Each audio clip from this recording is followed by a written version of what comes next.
General assembly. यहाँ पे आप देखेंगे आर्टिकल है, इंडिया ने क्रिटिसाइज किया है पाकिस्तान को यूएन में रीसेंट हिंदू टेंपल की डिस्ट्रक्शन को लेकर, और ये कहा कि वहां पर पाकिस्तान में लोग चुप खड़े रहे, 1500-2000 के आसपास लोग चुप खड़े रहे और एक हिंदू टेंपल को इन्होंने यहाँ पे डिस्ट्रॉय कर दिया।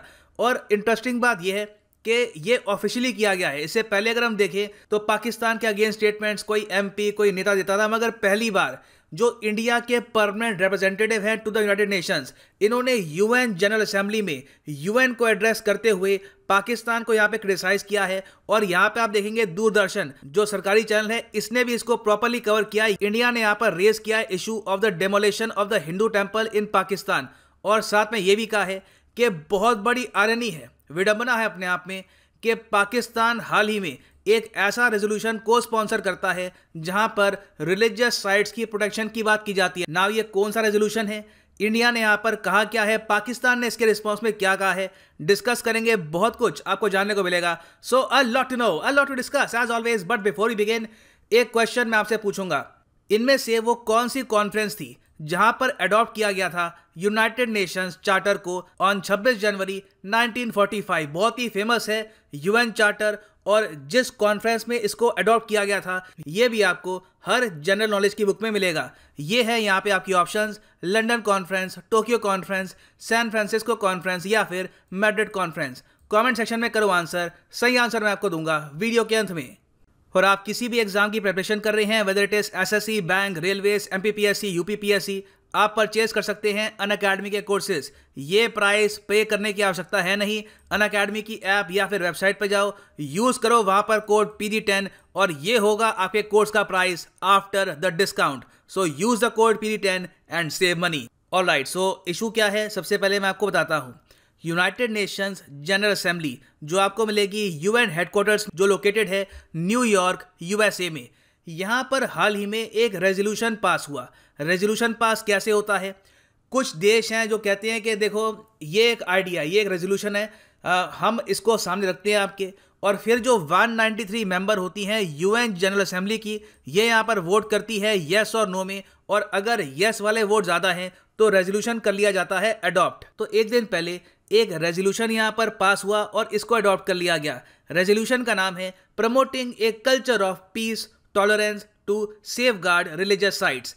इसमें मेन बात यह कही गई कि ऐसा कल्चर दुनिया भर में बनाना होगा कि जो भी रिलीजियस साइट्स हैं, चर्च, टेंपल, मस्जिद, हर जगह कोई भी रिलीजियस साइट है, इसको हम प्रोटेक्ट करके रखें, इन पे कोई हानि ना आए। और इस रेजोल्यूशन में यह लिखा था कि इसके लिए इंटरनेशनल कोऑपरेशन बढ़ानी होगी, इंटरनेशनल डायलॉग बढ़ाना होगा, चाहे इसके लिए इन द फ्यूचर कोई समिट्स हो, गैदरिंग्स हो, वो भी हम कर सकते हैं। मेन बात है कि हर देश दुनिया का इंश्योर करे कि उनके देश में जो रिलीजियस साइट्स हैं वो हमेशा सेफ रहेंगी। अब देखो ये रेजोल्यूशन सबसे पहले तो जब टेबल किया गया ना, तो कई कंट्रीज ने इसको किया को स्पॉन्सर। को स्पॉन्सर में कुछ खास पैसे लगते नहीं है, बस कंट्री अपना नाम यहाँ पे डाल देती है। तो 21 कंट्रीज ने इस रेजोल्यूशन को किया को स्पॉन्सर, और फिर इस पर वोटिंग हुई और रेजोल्यूशन हो गया पास। जैसे ही ये रेजोल्यूशन पास हुआ, दुनिया भर में न्यूज़ बनी। ये अपने आप में बहुत बड़ी बात है कि यूएन जनरल असेंबली ने इस टाइप का रेजोल्यूशन पास कर लिया है टू सेफगार्ड रिलीजियस साइट्स, और यूएन की वेबसाइट ने भी इसको कवर किया। अब एक आपके माइंड में क्वेश्चन आएगा,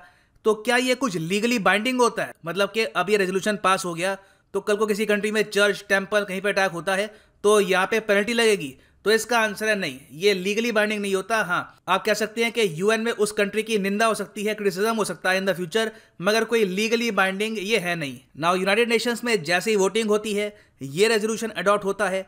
इंडिया के जो रिप्रेजेंटेटिव हैं टू द यूनाइटेड नेशंस, जिनका नाम है TS त्रिमूर्ति, इन्होंने यहाँ पर यह मुद्दा उठाया। इन्होंने सबसे पहले तो ये कहा कि देखिए, जिन कंट्रीज ने को स्पॉन्सर किया resolution, primarily Saudi Arabia, Morocco, जी हाँ, सऊदी अरेबिया भी उन कंट्रीज में शामिल था जिन्होंने को स्पॉन्सर किया रेजोल्यूशन।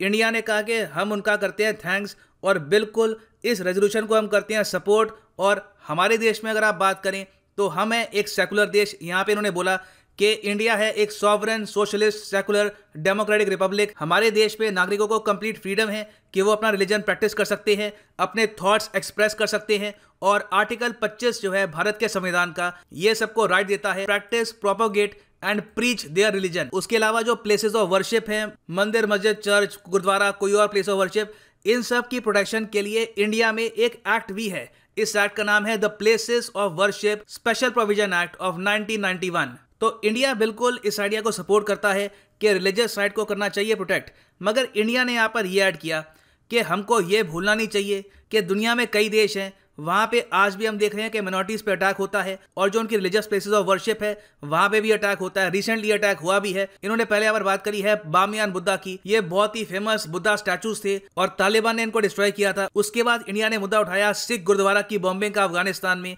जहाँ पर हाल ही में 25 सिख वर्शिपर्स मारे गए थे अनफॉर्चुनेटली। फिर हाल ही में हमने ये भी देखा है कि दिसंबर 2020 में हिस्टोरिक हिंदू टेम्पल जो है करक पाकिस्तान में, इसको जला डाला गया और कंप्लीटली डिस्ट्रॉय कर दिया गया और पुलिस जो भी वहाँ पे प्रशासन था उसने रोका नहीं।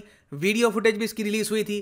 करीब 1500 के आसपास लोग वहाँ पे गैदर हो गए और ऑलमोस्ट तमाशा की तरह इन्होंने ये सब होते हुए देखा। तो इंडिया ने ऑफिशियली जो ये इशू है ये यूएन में रेस किया और ये भी यहाँ पर ऐड किया कि पाकिस्तान में इससे पहले भी ऐसे इवेंट्स हो चुके हैं और जो यहाँ पर एडमिनिस्ट्रेशन है इसको रोकने के लिए कुछ करती भी नहीं है।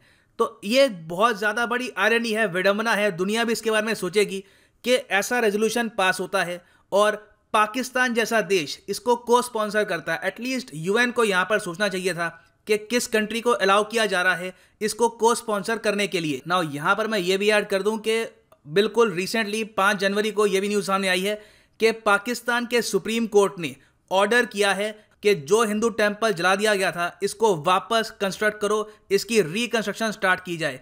मगर प्रॉब्लम यहाँ पर यह है कि ये पहली बार नहीं हो रहा। इससे पहले आप अगर देखो तो जो ये करक डिस्ट्रिक्ट का टेम्पल है इस पर 1997 में भी हमला हुआ था और इसको गिरा दिया गया था। जी हाँ, it was demolished in 1997 as well. उसके बाद सुप्रीम कोर्ट को इस टेम्पल की याद आई, पाकिस्तान के सुप्रीम कोर्ट को इस टेम्पल की याद आई 2015 में, और इन्होंने यहाँ पर कहा कि ठीक है ये टेम्पल गलत तरीके से गिराया गया था, इसको रीबिल्ड करो। इसको रीबिल्ड किया। फिर से हम अब देख रहे हैं कि 2020 के अंत में इसको फिर से गिरा दिया गया। तो हमको अभी पता नहीं है कि इस बार भी ये चलो ठीक है, हो सकता है कि रिकंस्ट्रक्शन हो जाए, इस पर फिर से अटैक होते या नहीं होते। और सबसे बड़ी बात यहाँ पर यह भी है, आप ये भी सोच कर देखिए कि पाकिस्तान में जो हिंदू पॉपुलेशन है ये प्राइमरली आपको मिलती है सिंध प्रोविंस में। ज़्यादातर जो हिंदू पॉपुलेशन यहाँ पे थोड़ी बहुत बची है, ये लोग काफ़ी बार रिलीजियस पिलग्रिमेज पे जाते हैं नॉर्दर्न साइड में और इन टेम्पल्स को विजिट करते हैं। अब जिस तरीके से यहाँ पे अटैक हुआ है तो ये सब देखने के बाद कितने पाकिस्तानी हिंदू एनकरेज फील करेंगे कि इनको ये टेम्पल वापस विजिट करना चाहिए। उनको भी डर लगेगा कि मैं किसी गलत दिन यहाँ पे ना पहुँच जाऊँ। तो इंडिया ने यहाँ पर बहुत ही जेन्युइन केस उठाया है और पाकिस्तान हमें भूलना नहीं चाहिए, कंट्री ऑफ पर्टिकुलर कंसर्न भी है। जी हाँ, 3 दिसंबर 2020 को यूएसए ने एक लिस्ट पास करी थी कंट्रीज ऑफ पर्टिकुलर कंसर्न की, जहाँ पर रिलीजियस मिनॉरिटीज पे होते हैं अत्याचार। इन कंट्रीज की लिस्ट में ये सब देश थे Burma, China, Eritrea, Iran, Nigeria, Pakistan, Saudi Arabia, Tajikistan, Turkmenistan.